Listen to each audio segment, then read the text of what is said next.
Anong mensahe ang kailangang marinig ng mga Scorpio sa period na to? Pwedeng nangyayari na itong magiging reading natin o mangyayari pa lang. Kung hindi man para sa inyo itong magiging reading natin, edi baka para sa someone na malapit sa inyo o sa someone na kakilala nyo mismo. Baka may lumabas na gender, mamaya gawin nyo na lang energy, masculine at feminine energy. Pwede rin naman na huwag nyo nang pansinin ang gender. Hindi ko masasabi kung anong magiging reading, kung positive ba o negative. Depende sa kung anong mapipikat kong energy. Walang masama kung papanoorin ang Sun, Moon at Rising sign. Kasi baka alin man sa mga yan ay mag-resonate na sa sitwasyon nyo. Ganon. Puro swords to. 5 of swords, 6 of swords, 10 of swords. Ang ganda na nito. Nangyari dito. So, 10 of swords. Alamin natin to. Ano yung 5 of swords? 5 of cups. Malaki ang chance ng infidelity. Okay, sa case na to, so pag sinabi mong infidelity, may cheating, betrayal, dishonesty na nangyari. Whether nangyayari na to or mangyayari pa lang, ganun ang dating. Beware kung di pa nangyayari. Pero kung nangyayari na, di ganun, kumbaga, kung nangyayari na siya, tuloy-tuloy lang yung kwento. Same lang yung sitwasyon, kumbaga.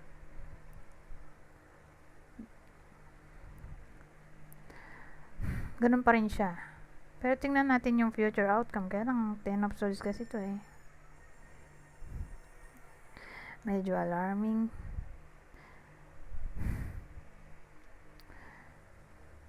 Miyak yung ano dito oh.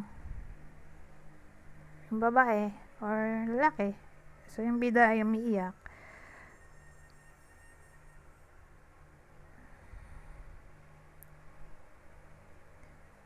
Or pwede rin ano,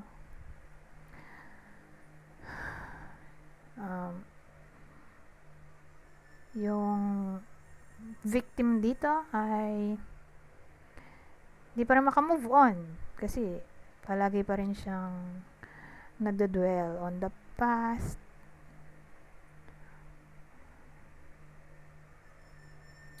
Or namimiss niya siguro yung partner niya. Kaya mahirap nga mag-move on sa period na to kasi lagi niyang maaalala. Okay? Pero again, more like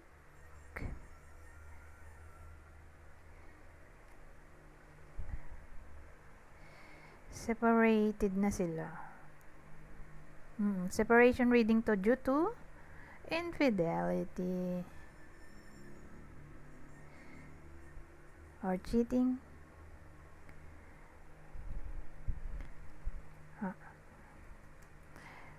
Ngayon, pinipilit naman mag-move on dito sa 6 of swords kasi nakita niyo naman karwahe to diba? Sa pagkarwahe di syempre nagre-represent siya ng movement or progress. So again, tinatry naman ng bida natin na somehow kumawala sa kanyang sadness,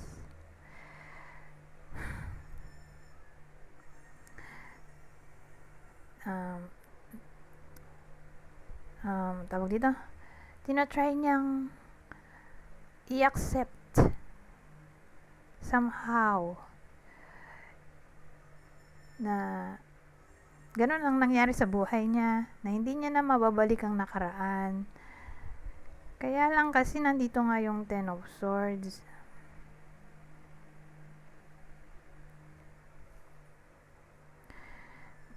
Pero tingnan natin, ano ba yung 10 of swords? Kasi yan yung card ng feeling defeated. Excuse me. O card ng crisis.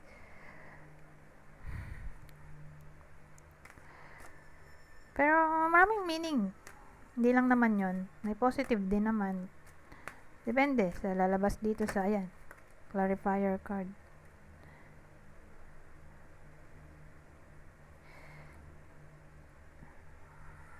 The world.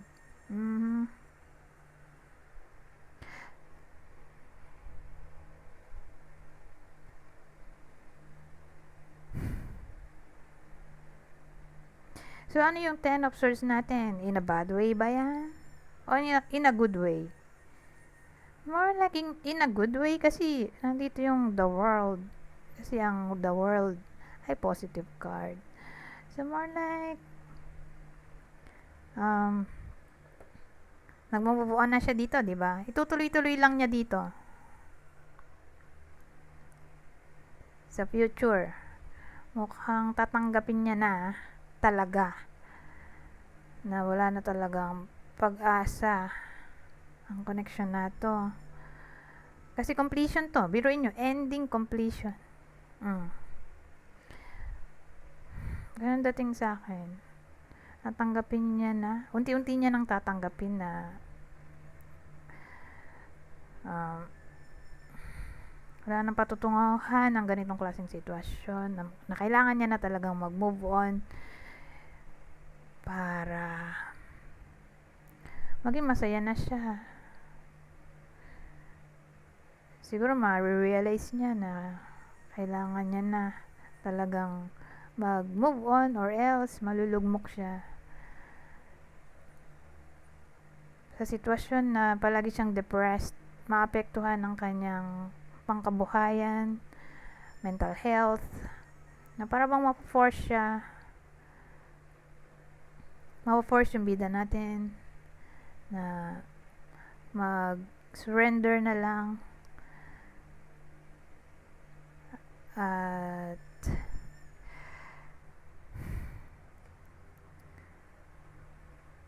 i-embrace ang change.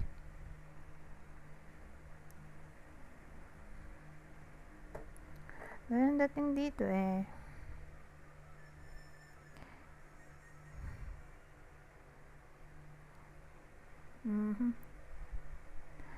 Pero maganda siguro kung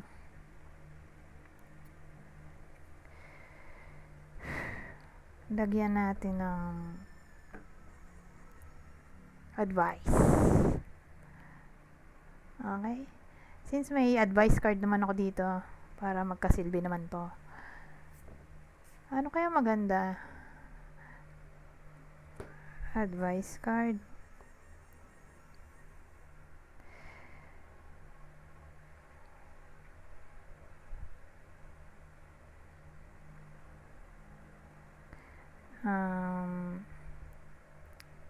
San huling tatama yung letter ng Scorpio?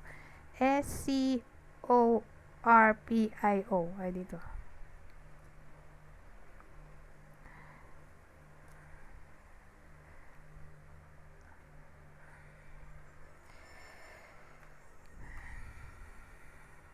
Ito, maglagay tayo ng advice.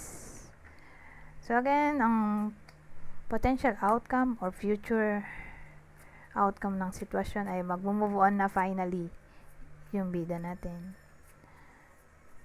Natanggapin niya na talaga na kailangan niya ng mag-surrender at embrace ang change at hindi na mag-stick sa past, parang mag-let go ganun at mag-let go na fully. So ito ang advice. Kukuha ko ng 3. Ayan. Sa ganitong klaseng sitwasyon, so sabi dito,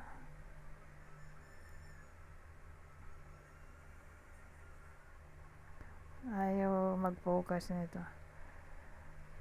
Saan tayo kukuha ng advice dito? Know your power. Become a boss of your life. Protect what you love. Pay attention to what you eat. Pay attention to what you eat. Uh, Strength and domination nakalagay doon. Ito. The prison. Stand still. Going to jail? Grabe naman. Stuck and isolated. Being stifled in freedom and dreams.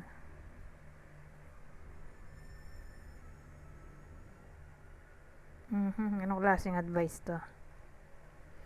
So, siguro,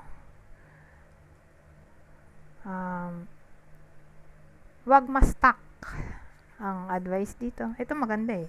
Direct to the point. Kaya lang ito, medyo confusing. So, ang dating sa akin, ang advice dito ay wag ma-stuck. Yung parang 8 of swords. Wag mag-feeling stuck sa sitwasyon or feeling trapped.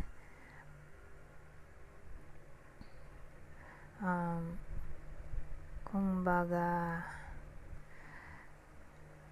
wag mong may tawag dun eh. Wag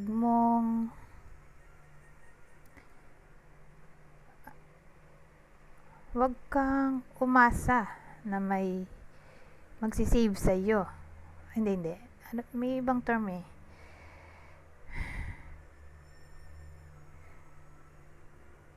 Ang dating, ikaw lang ang makakasagip sa sarili mo. Walang ibang makakasagip sa iyo kundi sarili mo ayon. Yun yung pinaka-advice. Kung baga, kung mananatili ka sa sitwasyon na wala kang ginagawa, di walang progress, di ba?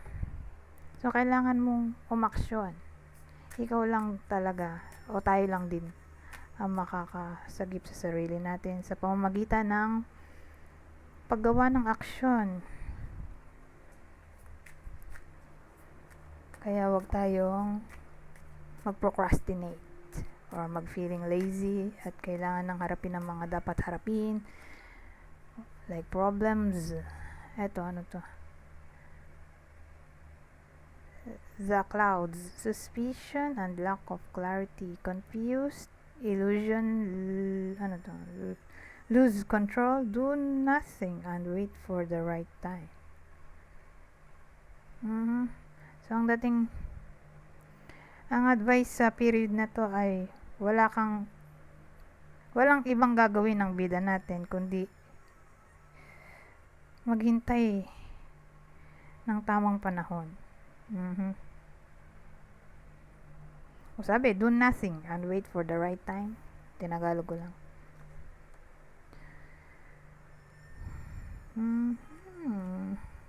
So, yun yung mga advice sa ganitong klaseng sitwasyon. Anyways, maglalagay tayo ng nabasa. Anong nangyari dito? Nakaw. Saan ko ba pinatong nabasa? Lahat sila ay ganoon.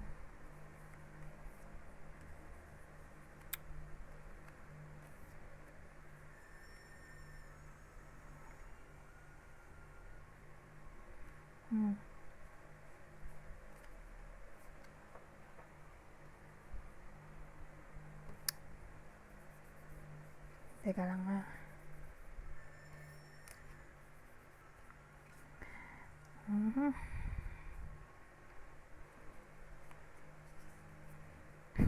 Ay, matanggal yan mo, no?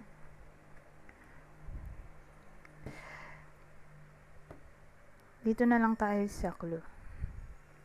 Ito yung possible partner, ex-partner ng Scorpio sa reading na to. Kasi separation reading nga pala to. So, ex-partner. Ito yung possible ex-partner ng Scorpio sa reading na to. Gemini.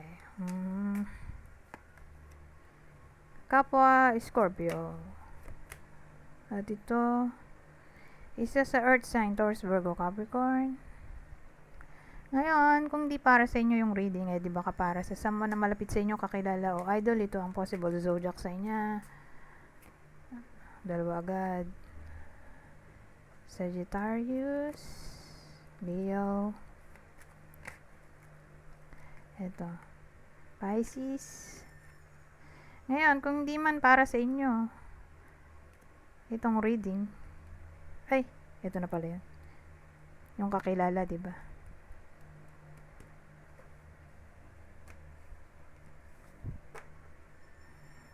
Nawala na ako sa focus. Kasi, iniisip ko to. Kaya, napatong to at nabasa.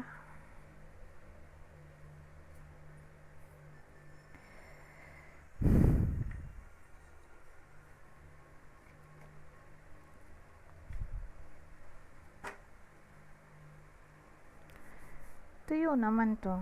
Parang oil kasi yun eh. Patong. So, dito na lang tayo sa susunod na scenario. So, minimake sure ko na walang oil or basa. Kaya napatong, nakakainis.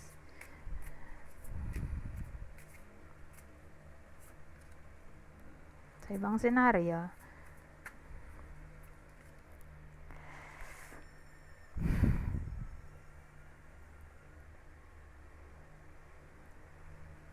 anong klaseng combination ito? Well, maganda naman.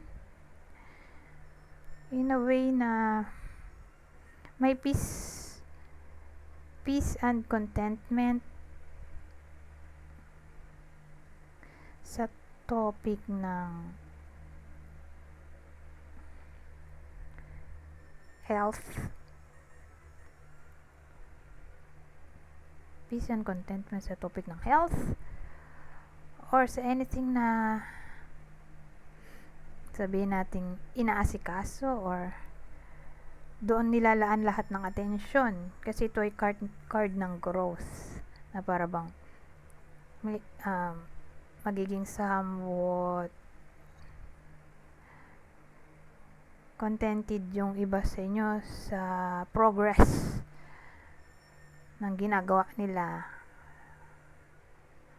or anything na pinagtutuunan ng pansin.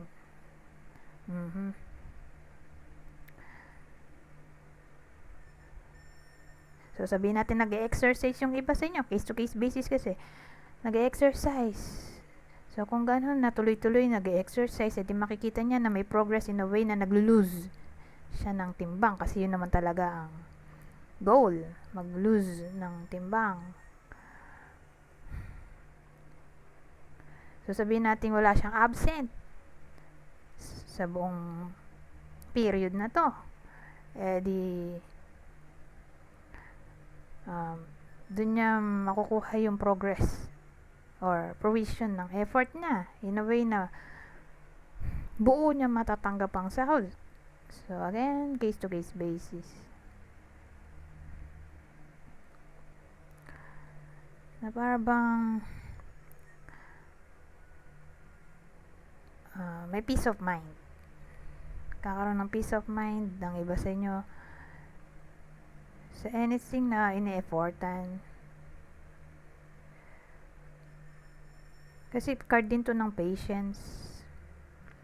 So, sabi nga nila, kung may tiyaga, may nilaga.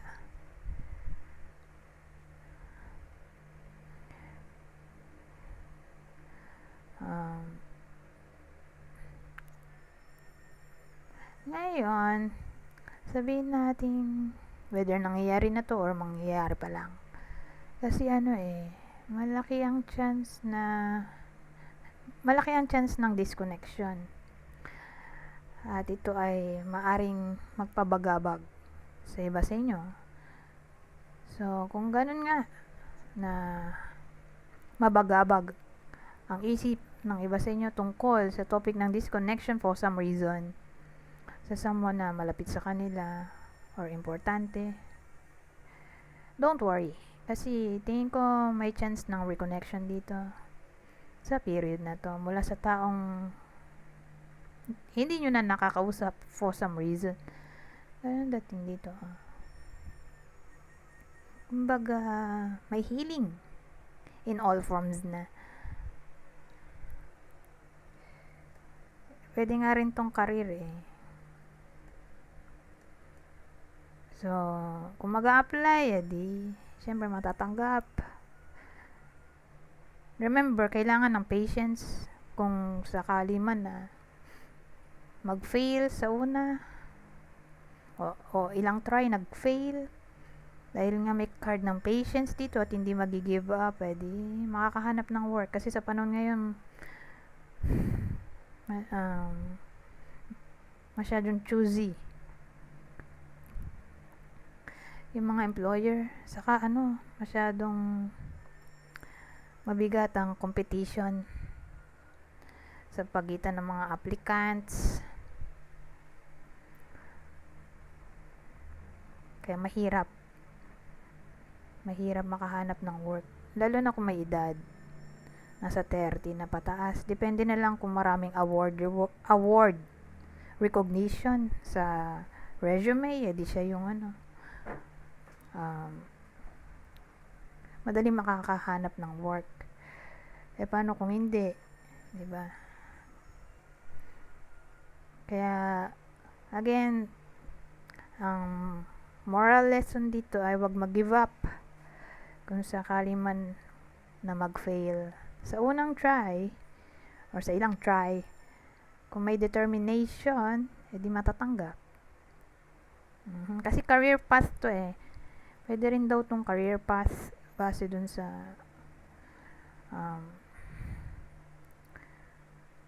pina-follow kong Lenormand Reader din. Sabi niya na career path daw. Anyways, 22 minutes na pala to. Dito na tayo sa last deck. So sa part na to, kasi Cupid diba? So pag Cupid, di love, tungkol sa love. Love advice to. General love advice sa period na to. Kunin nyo lang yung mensahe na sa tingin nyo ay fit sa sitwasyon nyo. Ito ay general reading. Babasahin ko na lang para mabilis. Kasi dali lang namang intindihin to dahil basic English lang.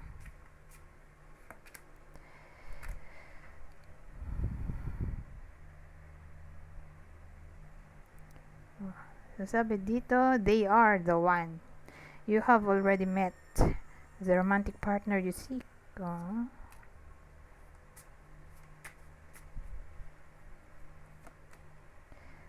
New love. So sabi, a new chapter begins, whether it is with a new partner or in a current relationship.